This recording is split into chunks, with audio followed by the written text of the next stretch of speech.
நம்ம அமேசானில் சேல் பண்ண ஒரு ப்ராடக்ட் ஏதோ ஒன்று யாரோ ஒரு பயபில் வாங்கிட்டு ரிட்டன் போட்டிருக்கான். என்ன ரீசன் போட்டிருக்கான்னா, ரிங்கு பெருசாக இருக்கான். அவனுக்கு சின்னதாக இருந்தால் நான் என்ன பண்ண முடியும்? வேறலு. சரி வாங்க ரிங்கை ஓப்பன் பண்ணுவோம். பார்த்தீங்களா எவ்வளோ பெரிய கவர் கொடுத்துருக்கான் பாருங்கள். இத்தனோண்டு ரிங்குக்கு இவ்வளோ பெரிய பிளாஸ்டிக் கவரு, அதுக்குள்ளே வேறு இன்னொரு கவர் வச்சுருக்கிறான். இதெல்லாம் இவனுங்க தான் இந்த மாதிரி கார்ப்பரேட் கம்பெனிஸ் தான் பிளாஸ்டிக்கை ஒழிக்கணும் அப்படின்னு பேசிகிட்டு இருப்பானுங்க.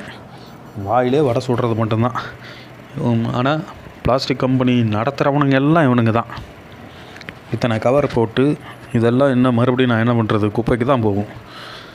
சரி ஓகே, மறக்காமல் வீடியோவுக்கு லைக் பண்ணிவிடுங்க, சப்ஸ்கிரைப் பண்ணுங்கள் சேனலை. உள்ளே போய் பாருங்கள், ஏகப்பட்ட வீடியோஸ் போட்டு வச்சுருக்கேன். சும்மா பாருங்கள், டைம் பாஸ் ஆகும். ஓகேவா? பாய்.